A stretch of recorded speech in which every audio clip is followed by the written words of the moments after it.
Sahana bhavatu, Sahana bhunaktu, Sahaviryam karavavahai, Tejasvinavadhitamastu ma vidvishavahai. Om Shanti, Shanti, Shanti. Om. Lead, may Brahman protect us both, the teacher and the disciple. May he nourish us both. May we both work together with great energy. May our studies be vigorous and fruitful. May we not hate or criticize each other. Om, peace, peace, peace. Today we'll start the series on the Yoga Sutras of Patanjali.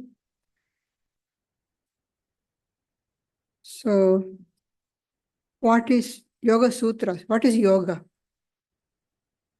Let's see what is meant by yoga. All the great teachers say that the ultimate goal of human life is realize God or attain union with the Supreme Reality. And in Hinduism, we say there are many paths to attain that goal. And those paths are called yogas. Yoga, the word yoga comes from the root yuj, means to join, to connect. And in English, it comes the word yoke, all come from the yuj. And yoga is both the goal as well as the method to attain it.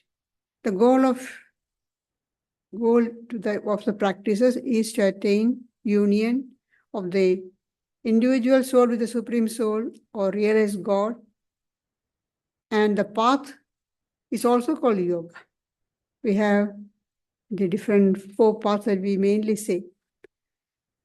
Human beings are combination of thinking, feeling, acting, and withdrawing.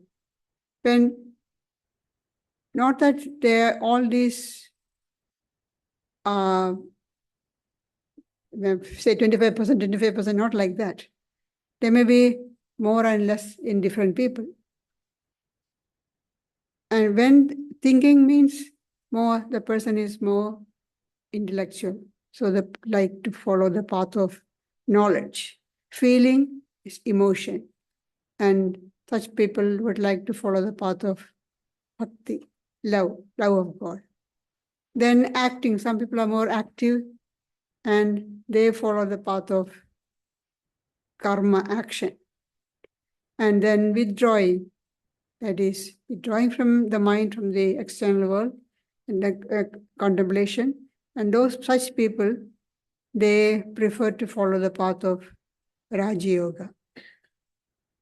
And all these 4 categories are in everybody.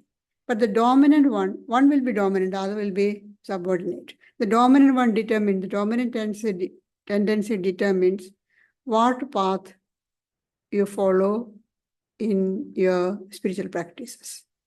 And those who have the tendency of withdrawing, they follow the path of Raja Yoga. And when are we ready to practice Raja Yoga? The path of Raja Yoga. We have enjoy all the pleasures of the world, have wealth, power, family, connections, everything. And after enjoying for a long time, you get some sort of, you get saturated with that enjoyment. Then the question comes, what next? Is that all?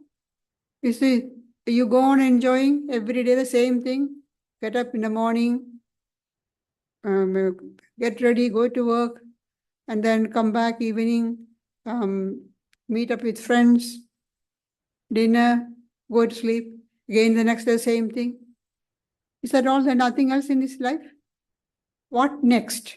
When that question arises, then comes the interest in higher ideals, higher life, any spiritual life. And when this inquiry is genuine, what next? What next? Is that all? Is there anything more to life? When that inquiry is genuine and dissatisfaction with the present life really sincere, then the person will get guidance. As Swami Vivekananda says, when the ground is ready, the seed will come. When the person has the sincere feeling, then guidance will come. The teacher will come. And following the spiritual disciplines taught by the teacher, a genuine desire or attraction for higher ideals are growing in the person, in the mind. Desire for supreme reality arises. And only then is the person ready to practice the path of yoga. Another necessary qualification for practicing yoga is non-attachment. Non-attachment to the results of action, and not just non-attachment, intense desire for liberation, intense desire for freedom. Vairagya and mumukshutva. If intense desire is not there, just non-attachment is not enough. And even if the intense desire is there, if there is no non-attachment, then it's a big obstacle.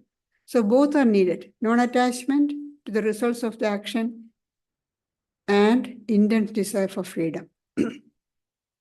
Otherwise, what happens is we progress some little, but then get attracted by the side, we get sidetracked. There are, say on the roads, both sides, there are a lot of shops and stalls and things like that. We get attracted by that and then spend all the time looking at the goods there kept for sale, and you forget to go forward. But what happens? When people that intense desire for freedom is not there and non-attachment is not there, then you get attracted by the powers that you get when you practice yoga. And then you get sidetracked and you don't go forward. Raja Yoga is the science of mind. It is the study and control of the mind. So it can be practiced by everybody, by one and all. There is no definition that it can be practiced only by certain people, because everybody has got a mind, and we all need to control the mind, to have some control over our mind. Otherwise, we'll go mad if you don't have any control over our mind. So it is accessible or available and can be practiced by people of all faith and non-faith, no faith also. If you say, I don't have any faith in any religion, fine. But you have got a mind, and you know that you should have some control over your mind. Otherwise, the mind will be controlling you, ordering you around. So after some time, you realize, no, I need some control over my mind. So don't have to have any faith in any form of religious practices. No, absolutely not necessary. Raja Yoga can be practiced by anybody and everybody. Only we should have these few conditions: non-attachment and intense desire for freedom, and a genuine dissatisfaction with the present state of our mind, being tossed around by the world. From early childhood, we are trained to pay attention to the external world. So our mind is scattered in all directions, going this way, that way, everywhere. Sri Ramakrishna says to one of the devotees, you are sitting here with eyes closed. He is talking in Calcutta. Your mind has gone to Kuch Bihar. Another part of mind has gone to Delhi. And how can you think about God? The mind has to be brought back. Our mind is like that. We are sitting here now, but if all of you examine your own mind, and the mind is thinking something else. Where did I read that? Where did I hear this one? This incident, this idea I heard some other talk, read in some other book. All these thoughts are going on in the mind. So mind is completely scattered. And that mind, we have to try to focus. Because it is scattered, the mind doesn't have any strength, any power. If it is collected and concentrated, then it will be powerful. Like water, if it is the water flowing in a stream, just goes on flowing.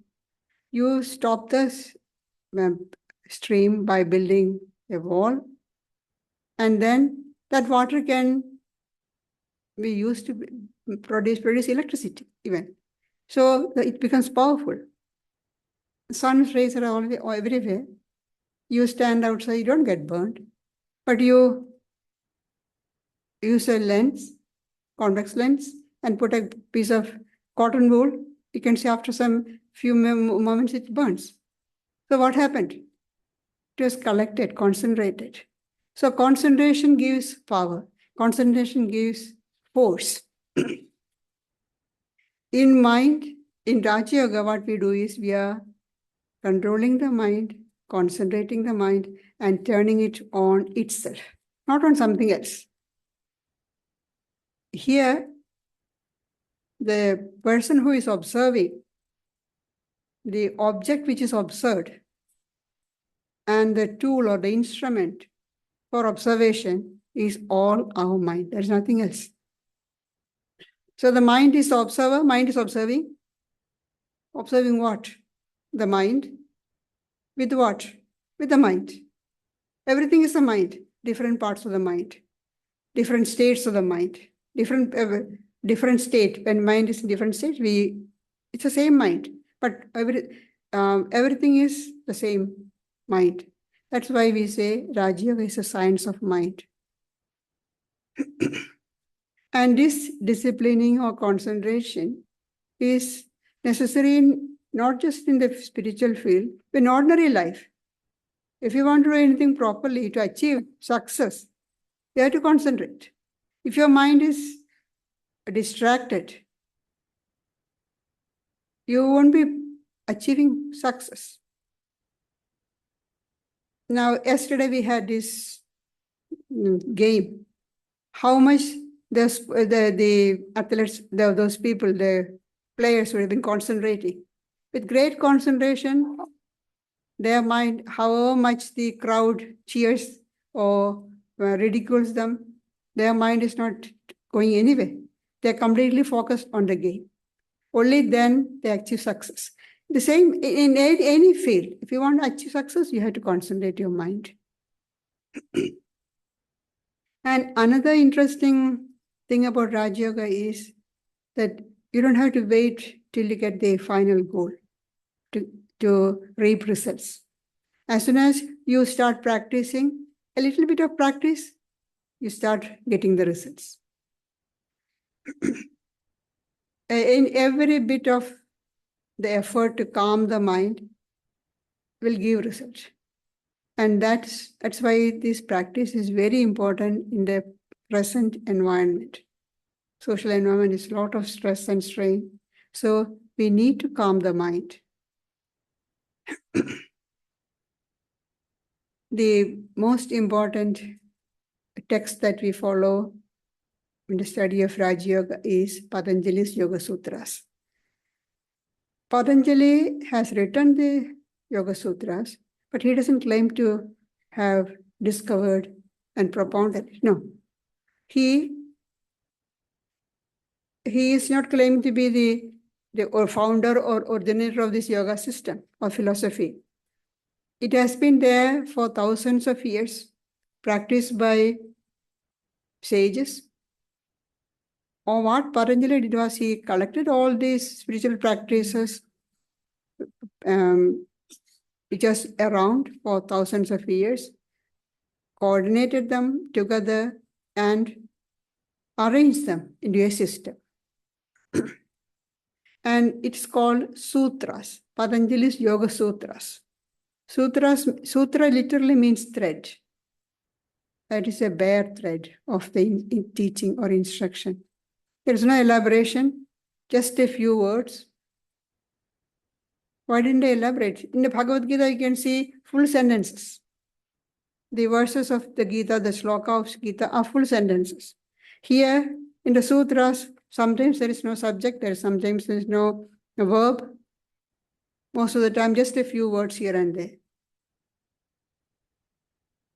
Whereas one main reason you have to remember is, in those days, there is no writing. The teacher instructs and the disciple learns hearing it, by hearting, memorizing. So the shorter the better to memorize. There'll be less chance of making mistakes when they reproduce later. Writing came much later.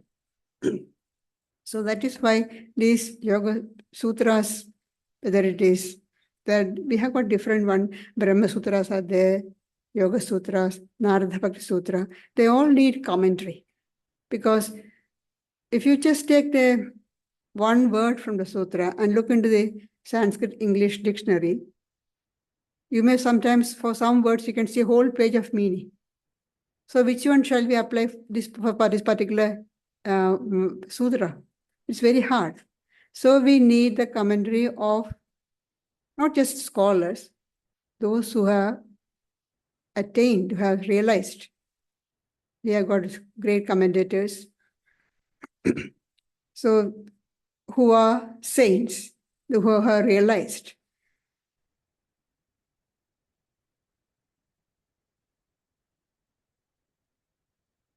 So as I said earlier, this serious pursuit of yoga is a divine adventure.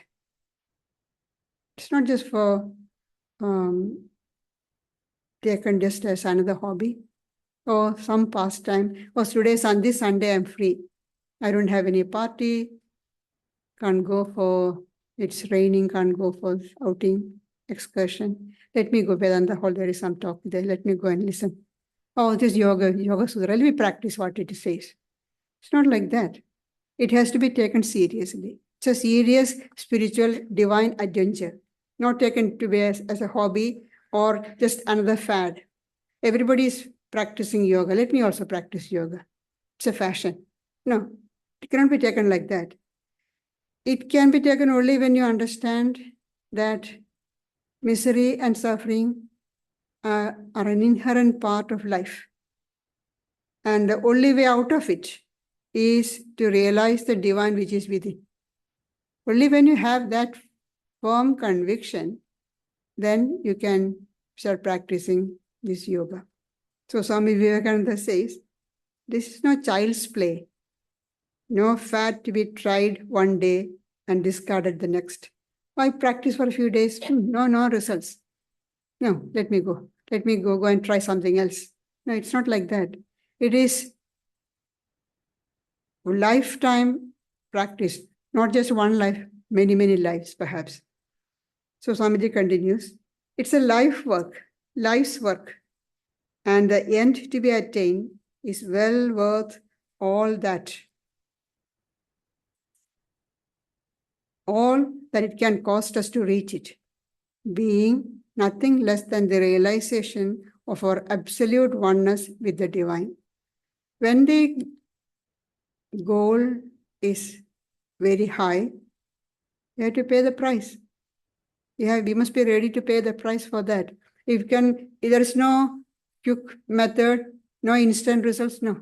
There is no shortcut, nothing.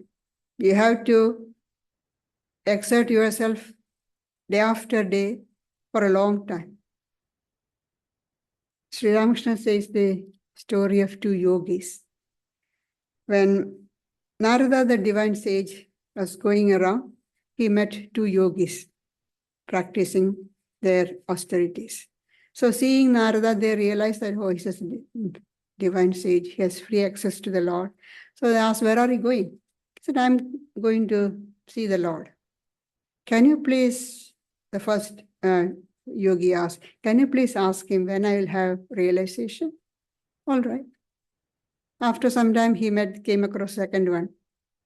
The same question and same answer. Can you please ask the Lord when I will have realization? Yes. And after some time, Narada came back, again met these two people. So the first one asked, did you ask the Lord? Yes. And what did he say? He said, you have to take another 4 lives to attain. Another 4 lives, I have been practicing so hard. So another 4 lives is too much. And then he came across the second one. Did you by any chance remember to ask the Lord about me? Yes, I did remember and asked. What did he say? See the tamarind tree there? See how many leaves are there? That many lives you have to take. Then you will realize God. Then the man started jumping with joy. After that, I will have a realization of God. The Lord remembers me. And even that doesn't matter. After that, he will have realization. That perseverance is needed. Oh, 4 lives, oh, it's too much, I can't do it. No, that won't do. It's a hard road, and we must be ready for perseverance.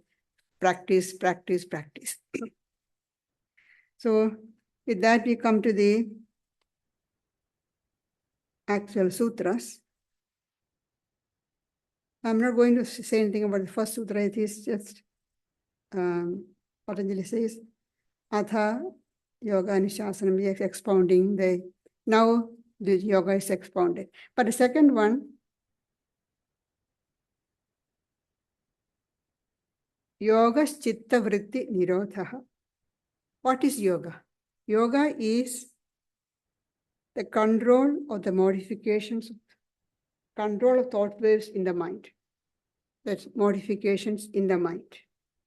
Now, there are few words there. Yoga, we already explained what yoga is. Chitta, Vritti, Nirodha. 3 words are there. Chitta, what is chitta? Chitta is usually translated as mind stuff. Now, mind has 3 components, or not that they compound the parts of the heart. You say heart has got 4 components, not like that. Depending upon the function, we say mind has different components. The process is taking place in the mind. The first one is manas,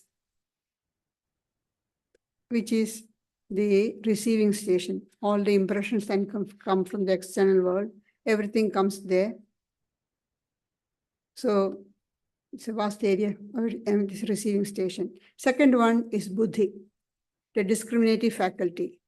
All the impressions that come from external world, the buddhi classifies the impressions and put them in different categories and reacts to them.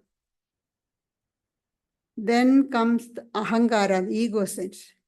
Ego sense claims all these impressions as its own and stores them as personal knowledge. I know. For example, take the example of a table.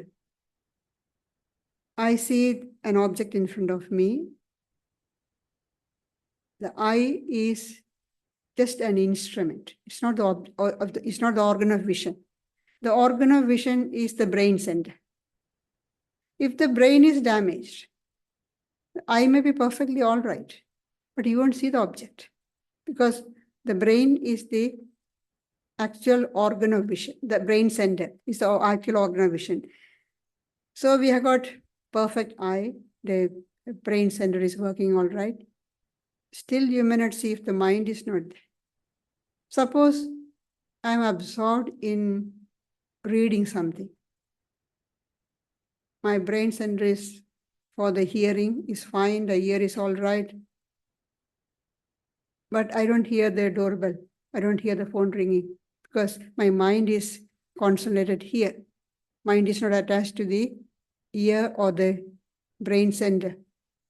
So we need 3 things: the external or organ, let's say eye, ear, nose, tongue, skin, all that. then the brain center and the mind connected with that.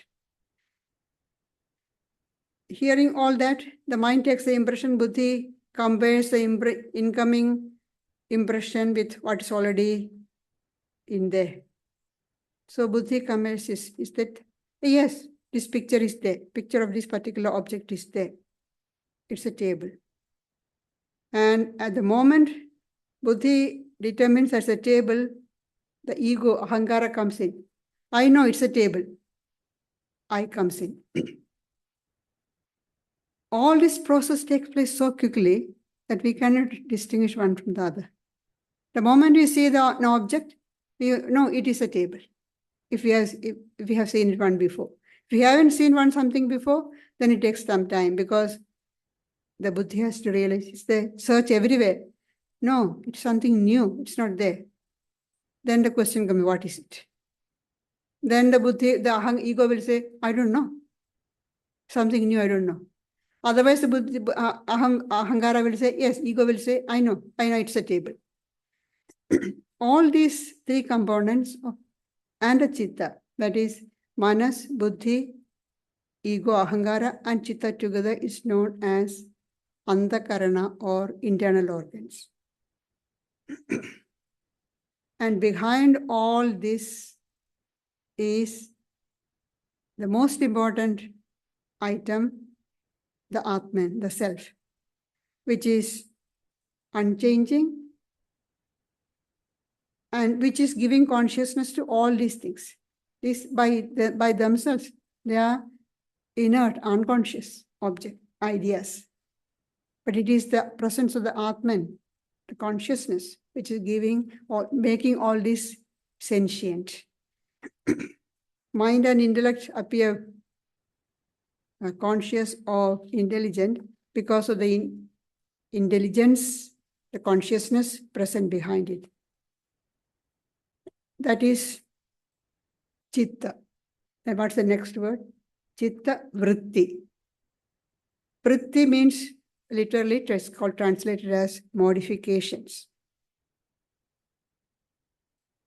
Modification or change. Thought waves. The mind is compared to a lake. The surface of the lake, if it is calm, then you can see what's down below. They say Manas Sarovar, which is up in the Himalayas near Kailas, it is so deep that they haven't been able to measure the depth of it. So deep it is. But if you look, I have only heard about it because I have never been there. They say you can see the pebbles at the bottom of the lake. So crystal clear.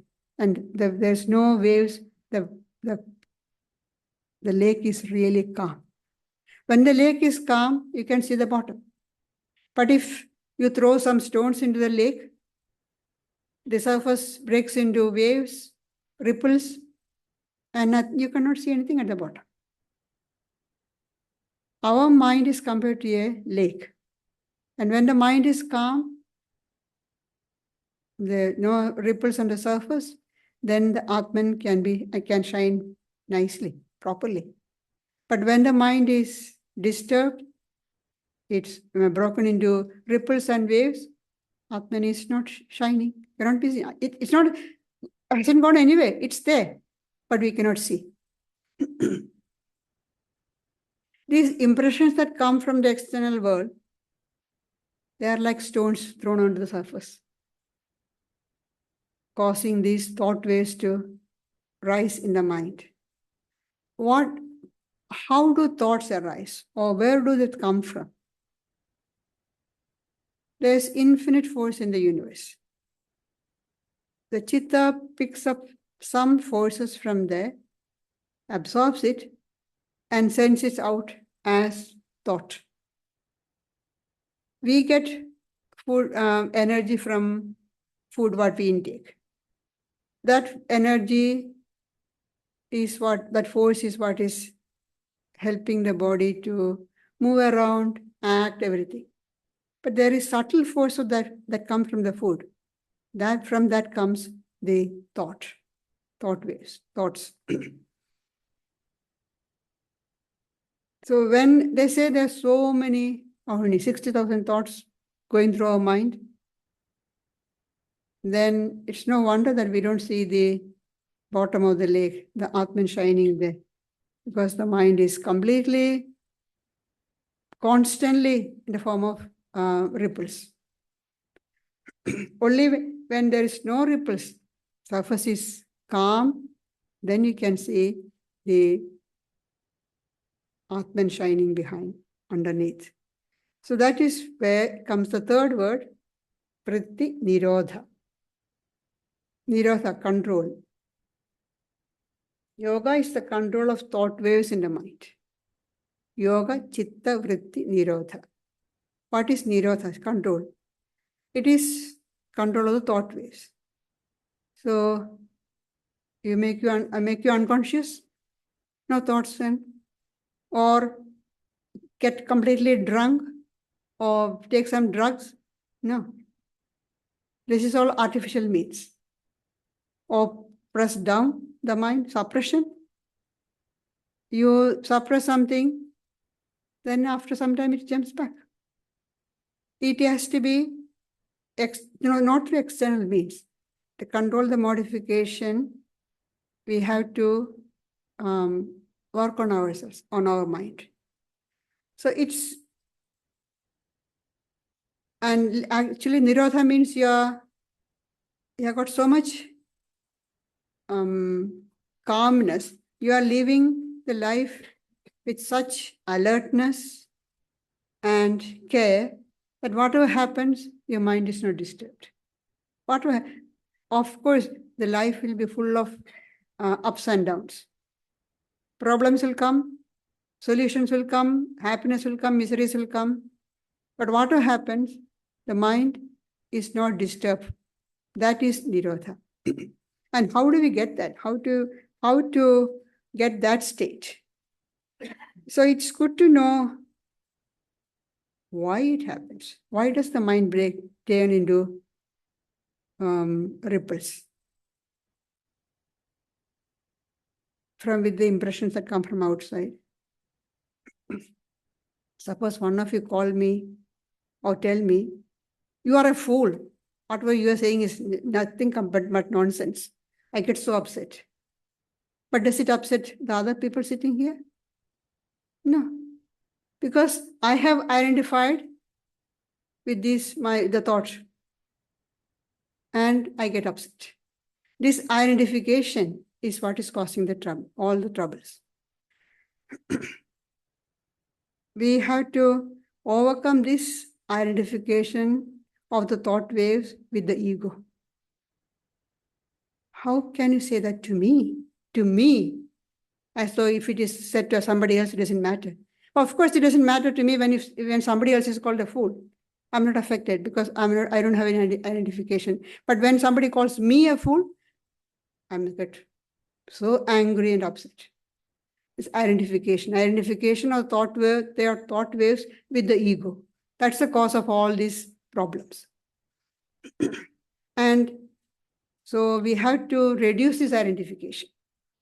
We cannot completely cut off the identification straight away. We have to go slowly. Gradually, we have to reduce this identification with the thought wave. And that complete change can happen when there's complete change in character. And what is character? Character comes from habits of the person. And how do the habits come? Repeated action. You do same thing and again becomes habit. And habits, actions come from thought. So thought is the first step. From thought comes action, from action comes habit, from habit comes character. So that's why they say, sow a thought, reap an action. Sow a action, reap a habit. Sow a habit, reap a character.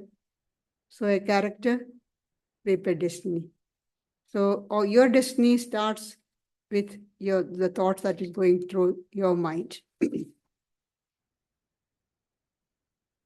When any thought, we are thinking something and then it leaves the mind, it doesn't disappear completely. It leaves a mark. Suppose you get annoyed with somebody and then afterwards you make up or forgotten, made up, completely forgotten the incident. No, it has left a mark in your mind, in your brain. And after some time, another person annoys, then the mark can go a bit deeper. Anything, annoyance, pleasant or unpleasant, any feeling, any impressions that come from external world leaves a mark in our mind, in our brain. And these marks become deeper and stronger when it is repeated. And they slowly goes down to the subconscious mind and becomes our samskaras or latent tendencies. They are not lost. And character is the sum total of our samskaras, our latent tendencies. Samskaras can be modified by introducing opposing thoughts to the one which is there. So suppose you are angry. Bring in thought of love, compassion, or peace. See, so you bring in opposing thought ways. You have to consciously do this. It doesn't happen naturally. Doesn't happen automatically. We have to consciously practice, bring in opposing thoughts.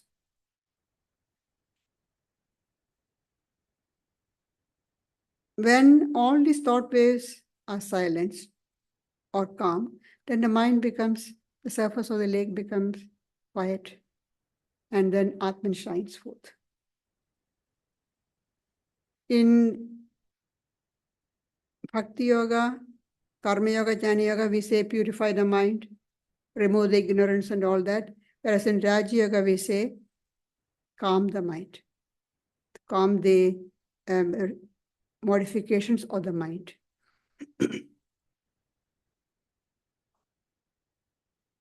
It is the ego which is identifying with the thought waves and saying all these things.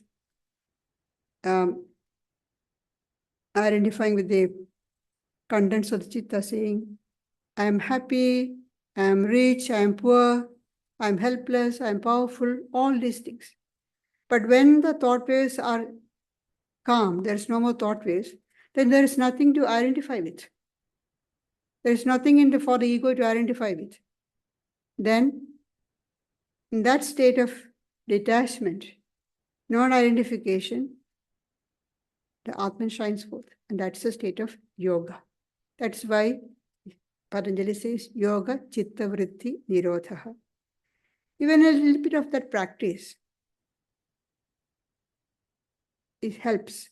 But if that identification is not completely removed, even if a little bit of identification is left, it can grow big and obstruct. Like a small patch of cloud can obstruct the sun. So it is very important that mind has to be completely purified. The thought waves has to be completely silenced. That's why that's why all the great teachers gave importance to purification of mind. As Jesus says in the Sermon on the Mind, blessed are the pure in heart, for they shall see God. All you have to do is purify the heart, then you will see God. Here, the term is different. Silence or stop the modification of the mind. Then you realize the Atman within you. So we have to be careful about the impressions that we are collecting from external world. We think that all that was just I just glanced at it. Well, that's just one glance is enough to put an impression in our mind. So we have to be very very careful, we have to be very alert. But what you see, hear, experience, what you think, all that, very, very careful. If you want to really practice yoga, you have to be alert and awake.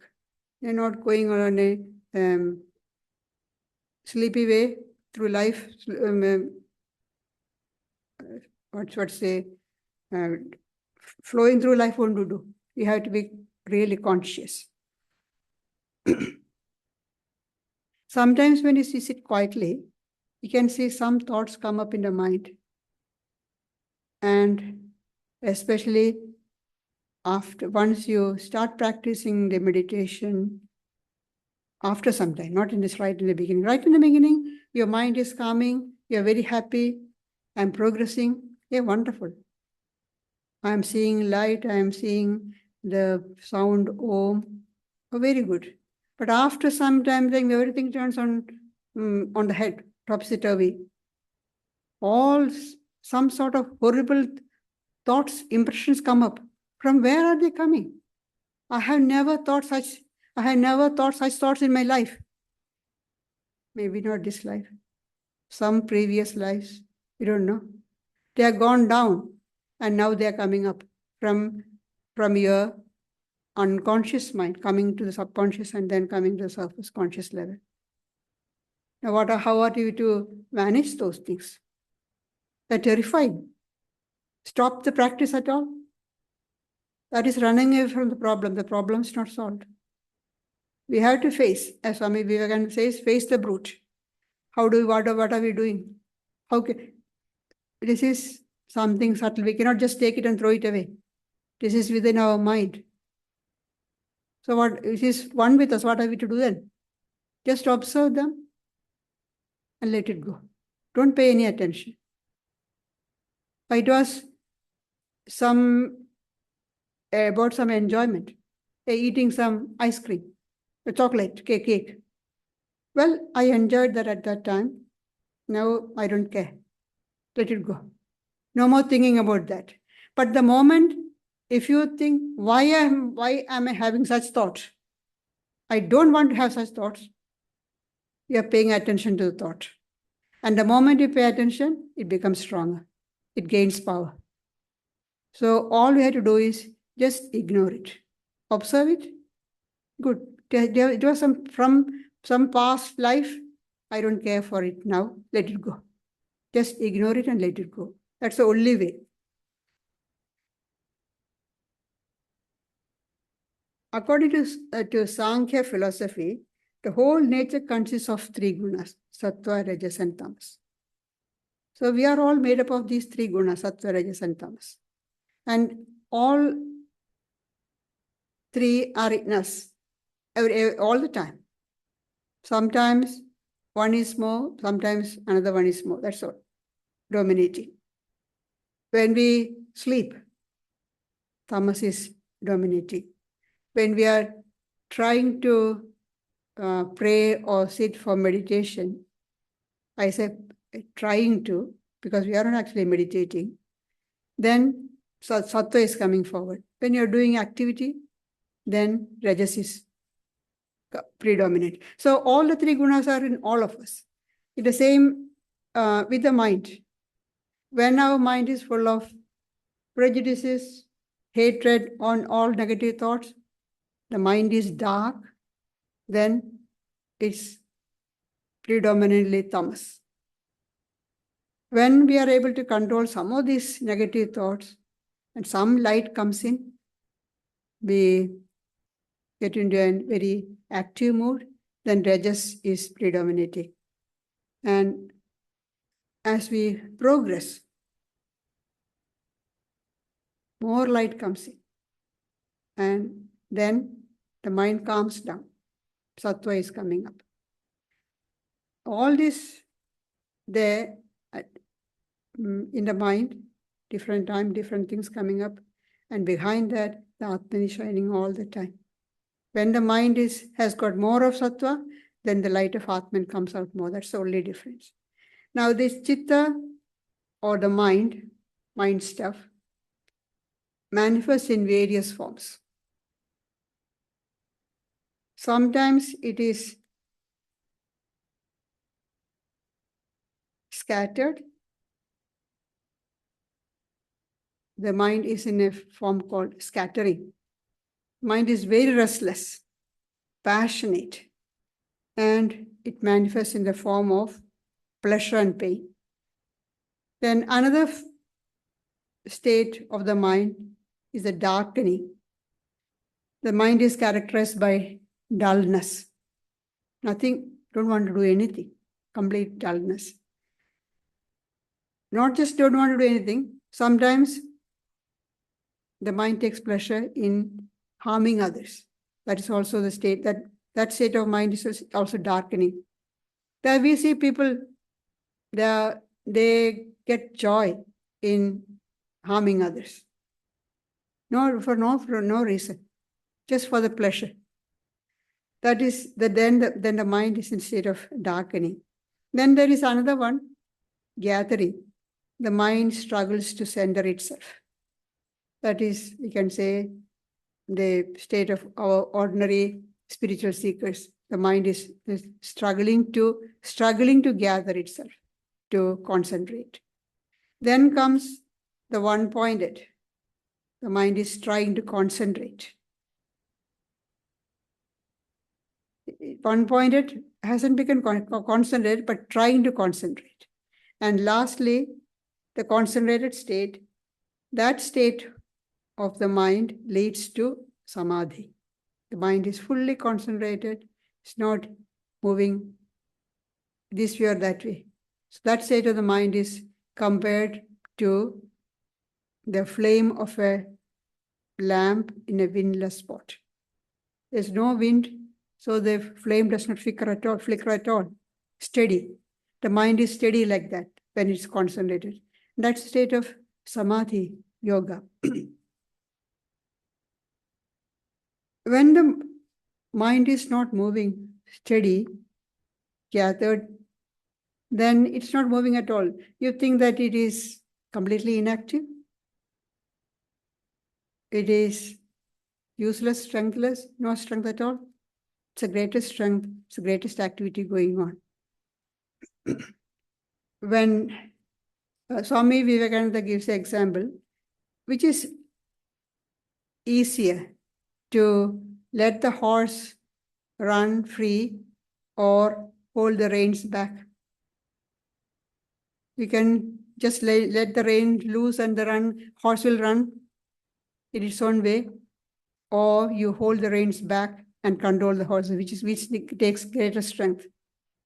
Controlling takes the greater strength. The concentration is the sign of greatest activity, greatest strength.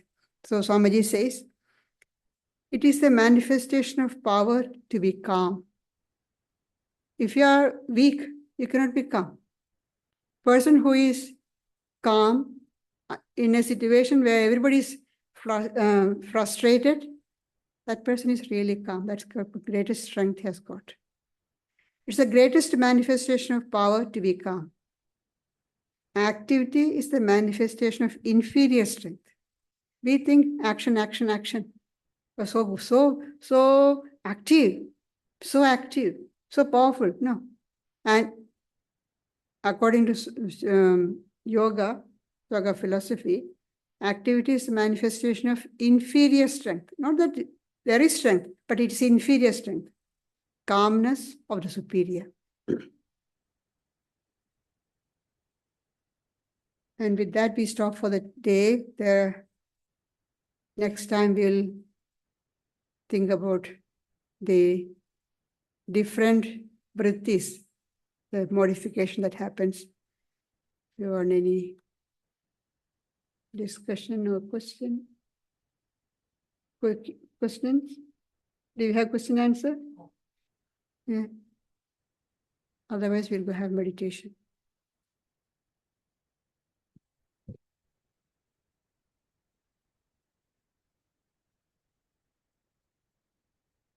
It's not so much a question as an observation. When you were talking about, it reminded me of traffic engineering, that we have like standard perception and reaction is that you you detect an object, and then the next phase is interpretation. What is it? And then there's a judgment. What do I do about it? And then there's the motor response. So you might see, you detect something and you go, oh, yes, that's a pedestrian. I know what to do. I'll brake. Or it's an animal. I'll brake or swerve around it. Or I don't know what that is. And then you go, what do I do about it? And then, of course, it takes longer to do anything at all if you do anything. So I thought, well, it seems like some of this is traffic engineering.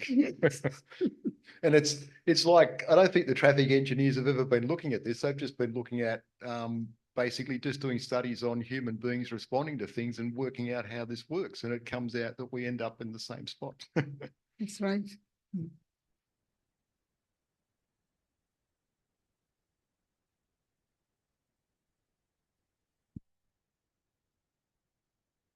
Any more questions? There's time to...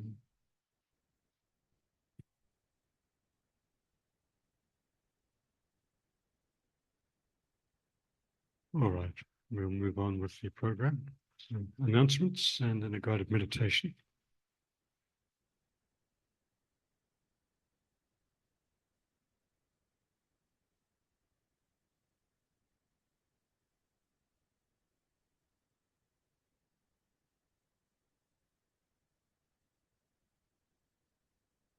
So this Friday night we have the spiritual evening, and next Sunday we have a special celebration, Sri Rama's birthday. We'll have a talk by Saptashi Ray, and then dipping into the archives, and given it's the centenary of Revered Pravrajika Gayatriprana Mataji, we'll have a look at a video of the talk that Mataji gave on Sri Rama's birthday back in 2010. And keep in mind the following weekend is Easter break, so there's no discussion, no talk on that weekend. But from Saturday the afternoon, the 4th, to Monday afternoon, the 6th of April, there'll be a retreat at Dharma led by Gayatriprana. So you're most welcome to join that. And we'll have in our weekly email coming out on Tuesday, it'll have the program and other details regarding that. And keep in mind our special event on Sunday, the 17th of May in the afternoon, the interfaith panel will be exploring from inner peace to world peace. So now we'll have a guided meditation, which I'll be conducting.